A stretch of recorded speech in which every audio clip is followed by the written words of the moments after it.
In the age of digital media, we are leading more isolated lives than ever. And I think a lot of people are leading similar existences out there. They might not be aware of what's actually going on under the hood from depriving themselves of social contact for so long.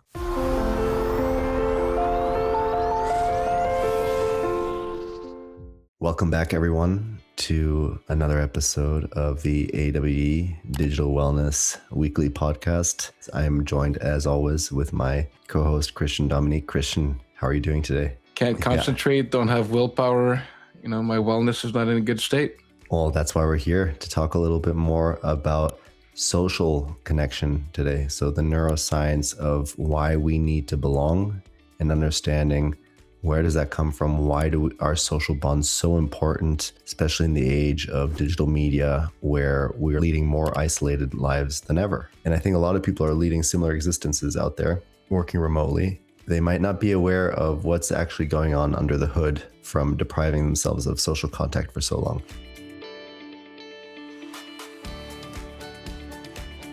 Well, yeah, so we started, with the need to belong, right? So what would you say does that look like? Is it a small or big need? It's one of our 6 primary needs, the need for love and connection. We have the need for certainty. We have a need for uncertainty. We have a need for significance, feeling important about ourselves. We have a need for growth, and we have a need for contribution. There are certain things that happen, in the brain when we spend time with others. For example, with women, like when they spend time with their child, oxytocin does get released, and this is a chemical that does make you feel good. This is not just some sort of social need. It is, very much biological as well.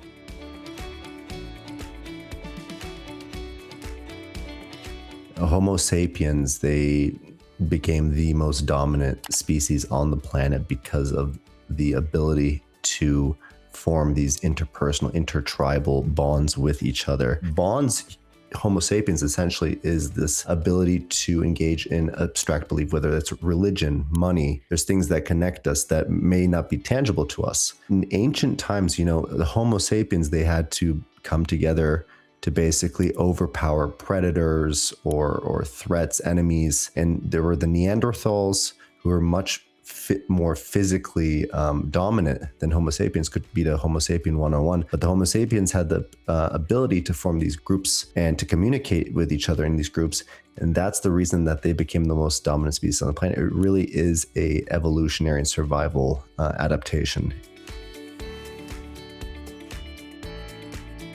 Are you aware of the minimal group paradigm, the classic experiment that was performed in the 1970s? There was an experiment in social psychology developed by Henry Teifel, I think that's his name. They basically wanted to see what are the minimal conditions that are required for social discrimination to occur. So what they did is that they took school children and they divided them up into 2 groups with meaningless criteria, and they gave them blue shirts and red shirts. Participants were asked to look at a cluster of dots and guess how many there were. And they were shown paintings by also 2 different artists, and they were asked which style they preferred. So basically what they saw was that there was in-group favoritism going on, right? So when people wore the same color shirt, that they would be more favorable to people in their in-group than to people in the out-group. So they basically took some sort of arbitrary characteristic, and that became their defining identity in the in-group. So it just goes to show you that this adaptation that we're alluding to, this need to feel belonging, is really a strong driver of our behavior in the first place.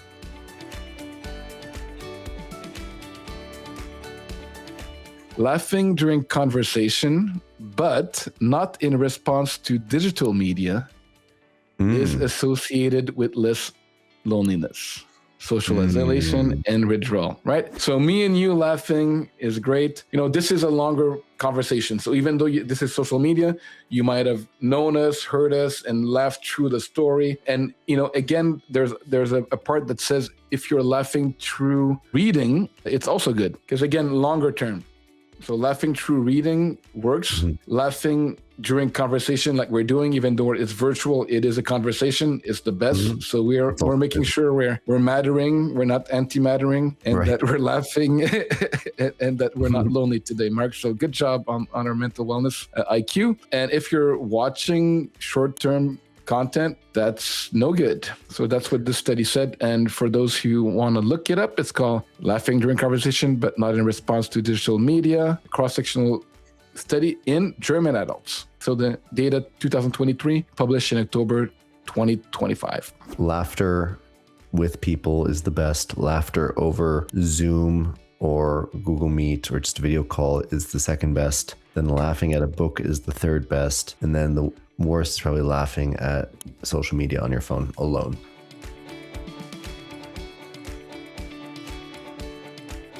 Six studies reported significant reductions in loneliness, particularly those utilizing social robots, which demonstrated emotional engagement and personalized interactions. 3 studies reported non-significant effects, often due to shorter intervention durations or limited interaction frequencies. There were positive effects from the AI when there was perceived humanness in the AI models. If there was perceived humanness, then there was emotional support and then some semblance of a friendship, and then the loneliness was reduced, and that actually resulted in better mental health outcomes. Like I said before, these AI models are just going to get more and more human, more and more lifelike. Don't get caught up in all the believable amounts of information that are online and consuming content. Go call a friend today.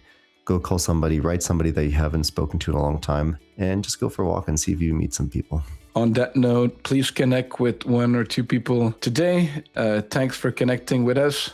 Now go in the world and spread that happiness, that joy, and don't be afraid to build connections with courage and compassion. Bye, everyone.